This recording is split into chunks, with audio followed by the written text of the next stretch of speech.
বন্ধুরা, অনেক দিন ধরেই একটা খবর খুব দ্রুত ছড়িয়ে পড়ছে। শোনা যাচ্ছে নাকি প্রায় ৩,০০০ রাশিয়ান সৈন্য ভারতে মোতায়েন হতে পারে। শুধু সৈন্যই নয়, সঙ্গে থাকতে পারে যুদ্ধবিমান, যুদ্ধজাহাজ এবং বিভিন্ন সামরিক সাপোর্ট সিস্টেম। স্বাভাবিকভাবেই অনেকের মনে একটা প্রশ্ন উঠেছে, এটা কি সত্যি? আর যদি সত্যি হয়, তাহলে এটা কি ভারতের জন্য লাভজনক নাকি ঝুঁকিপূর্ণ? চলুন বিষয়টা পরিষ্কারভাবে বুঝে নেওয়া যাক। কারণ এ ধরনের খবর প্রায় অর্ধসত্য বা ভুল ব্যাখ্যা নিয়ে ছড়ায়, আর ভুল তথ্য যত দ্রুত ছড়ায় ততটাই বিভ্রান্তি তৈরি করে। তাই পুরো ছবিটা বোঝা খুব জরুরি। আসলে বিষয়টা শুরু 2025 সালের ফেব্রুয়ারিতে, যখন ভারত ও রাশিয়ার মধ্যে একটি গুরুত্বপূর্ণ সামরিক চুক্তি স্বাক্ষরিত হয়, রেসিপ্রোকাল লজিস্টিক্স সাপোর্ট এগ্রিমেন্ট বা সংক্ষেপে RELOS। নামটা জটিল শোনালেও এর মূল ধারণা খুব সহজ। এই চুক্তির মাধ্যমে দুই দেশ প্রয়োজনে একে অপরের সামরিক ঘাঁটি ব্যবহার করতে পারবে।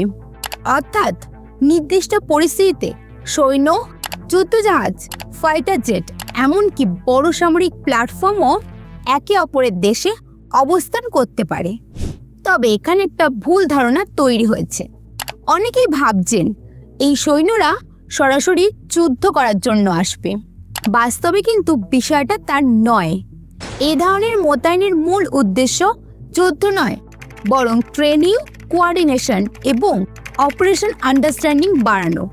সহজ করে বললে, দুই দেশের সেনাবাহিনী যদি ভবিষ্যতে একসাথে কোনো পরিস্থিতিতে কাজ করতে চায়, তাহলে আগে থেকেই তাদের মধ্যে বোঝাপড়া তৈরি থাকা দরকার।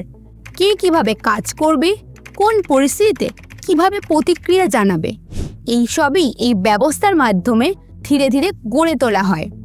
এখন প্রশ্ন আসতেই পারে, এই কাজ তো যৌথ সামরিক মহড়া করেও করা যায়, তাহলে নতুন করে এই ব্যবস্থার দরকার কি? এখানেই আসল পার্থক্যটা।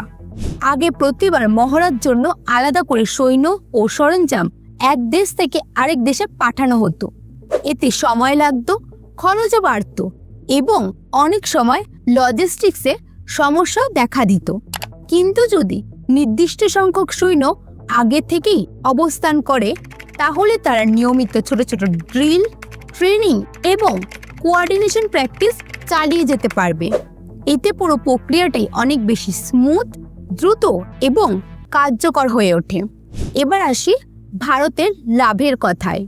সবচেয়ে বড় সুবিধা হচ্ছে স্ট্র্যাটেজিক ডেপথ এবং সাপোর্ট সিস্টেম তৈরি করা। বিশেষ করে যখন আমরা চীনের মতো শক্তিশালী প্রতিপক্ষের কথা ভাবি, তখন এই ধরনের চুক্তি ভারতের অপারেশন ফ্লেক্সিবিলিটি অনেক বাড়িয়ে দেয়। ধরুন, ভবিষ্যতে কোনো সংঘাতের পরিস্থিতি তৈরি হলো এবং ভারতীয় যুদ্ধবিমান বা নৌবাহিনীর কোনো ইউনিটকে দূরবর্তী এলাকায় অপারেশন চালাতে হচ্ছে। সেই সময় যদি জ্বালানি, মেরামত এবং লজিস্টিক সাপোর্ট দরকার হয়, তাহলে রাশিয়ার ঘাঁটি ব্যবহার করার সুযোগ ভারতের হাতে থাকবে। অর্থাৎ ভারতের সামরিক পরিসর শুধু নিজের সীমান্তেই আটকে থাকবে না, তা অনেক দূর পর্যন্ত প্রসারিত হতে পারবে। আরেকটা গুরুত্বপূর্ণ দিক হলো, এই ধরনের সামরিক চুক্তি সাধারণত দীর্ঘমেয়াদী হয়। সরকার বদলালেও এই ধরনের এগ্রিমেন্ট সহজে বদলায় না। ফলে এটা দুই দেশের মধ্যে দীর্ঘমেয়াদী আস্থা এবং কৌশলগত সম্পর্কের ইঙ্গিত দেয়। তবে আবারও পরিষ্কার করে বলা দরকার, এটা কোনো যুদ্ধের প্রস্তুতি নয়, বরং ভবিষ্যতের জন্য প্রস্তুত থাকার একটি পদ্ধতি।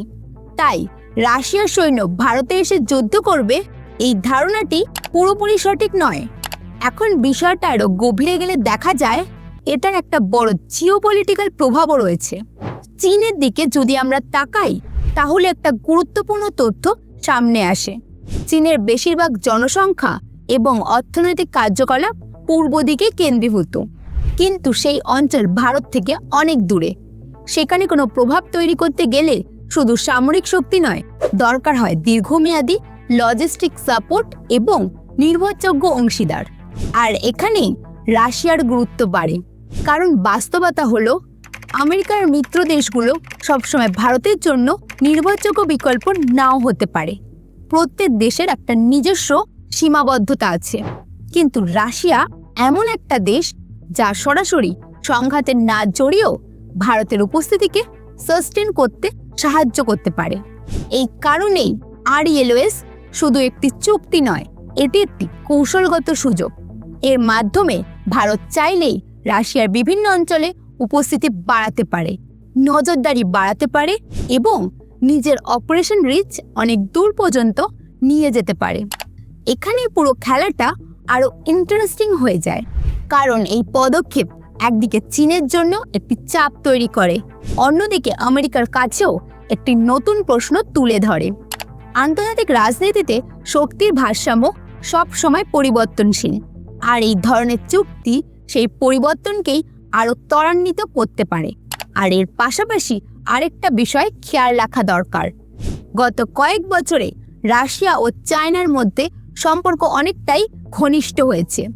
শুধু কথায় নয়, সংখ্যাতেও সেটা পরিষ্কার।